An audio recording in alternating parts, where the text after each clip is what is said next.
Bienvenue à tous dans cette nouvelle vidéo où je réponds aux questions de mes abonnés et de toutes les personnes qui sont en lien avec mon activité.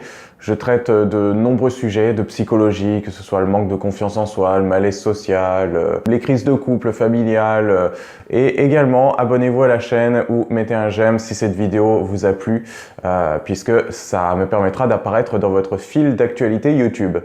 Chaque question est traitée sur deux étapes. L'étape analyse où je dis mon point de vue qui est professionnel et personnel également sur la question, ce que je ressens par rapport à la situation qui m'est décrite.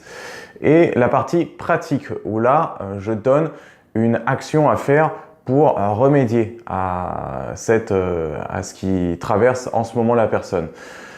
Cette vidéo en aucun cas ne remplace une séance en individuel, évidemment. Et nous passons directement à la question d'Alonso. Alors, je la reprends. Alors, Alonso m'a envoyé un commentaire directement sur une des vidéos YouTube à laquelle je répondais.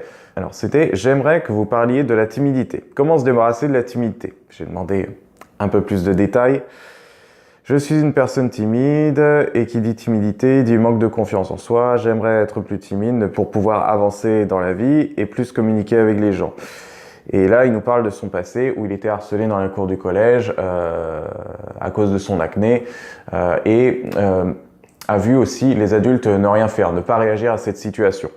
Donc il en veut à ça. Qui dit timidité dit se mettre en retrait. Se mettre en retrait et là-dedans, il y a le fait de se cacher.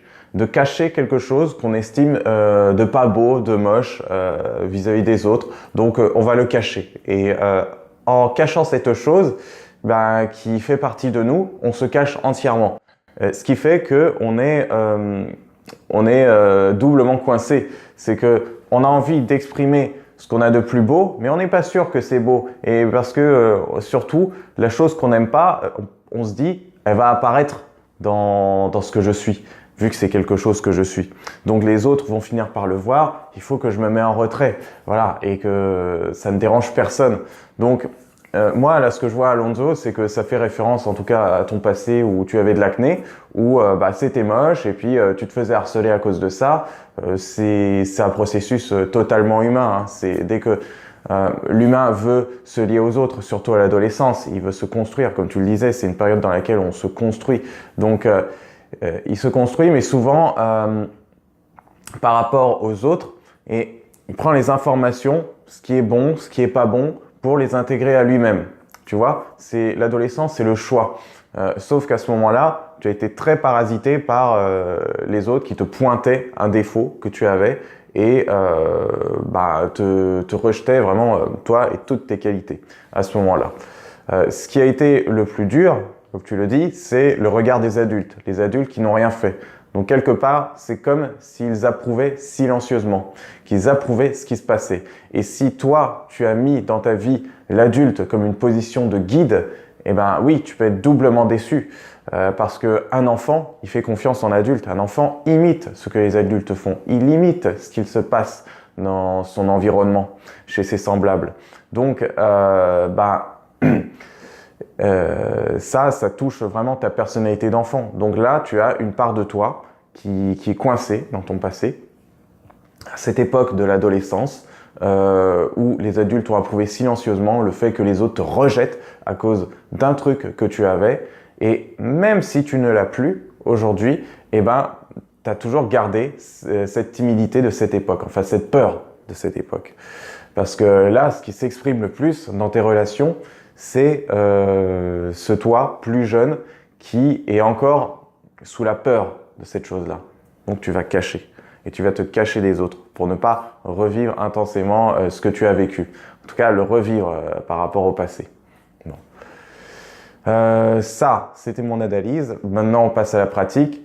Au niveau pratique, ce que je te conseille de faire, c'est de t'occuper plus de toi, avec plus de bienveillance. De te voir sous un nouveau regard, de prendre soin de toi, d'arrêter de te juger, parce que je pense que tu dois te juger quand tu es timide. Il y a toujours une double problématique, hein. On est timide, on est en retrait, on veut dire quelque chose, et puis en même temps, après, on se culpabilise de pas dire ce qu'on voudrait dire, de ne pas être nous-mêmes. Oui, mais en fait, là, on est en train de blâmer ce qui est aujourd'hui au lieu d'aller réparer ce qu'il y a dans le passé. Là, c'est un mini-trauma, hein, d'une certaine manière, que tu as, hein, Alonso. Donc, pour réparer ce mini-trauma là, seul, je te dis, tout seul, c'est à te regarder avec plus de bienveillance. Te regarder toi aussi, dans ton enfance, plus dans une bienveillance. Toi aussi au collège, ado, te regarder avec plus de bienveillance. Te réconcilier avec cette part-là de toi, qui est encore en train de vivre ce qu'elle a vécu. Donc voilà, ça te permettra de récupérer une part de toi et de comprendre que finalement, t'as rien de moche ou rien de plus beau. Voilà, c'est juste toi dans ce monde et tu évolues à ta manière et puis tu es beau à tes yeux et puis tu brilleras aux yeux de ceux qui verront cette beauté. Voilà, il ne s'agit pas d'être aimé de tout le monde, ça c'est une illusion et surtout quand on est adolescent, on a ce désir fort de reconnaissance, faut le laisser de côté là.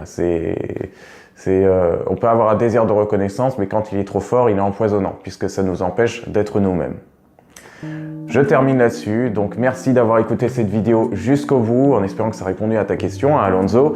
Donc, petit rappel, abonnez-vous, mettez un j'aime pour me voir apparaître dans votre fil d'actualité YouTube et pour que cette chaîne perdure et que je puisse répondre encore à vos questions. Et bon, ce sera tout. Je vous dis à la prochaine.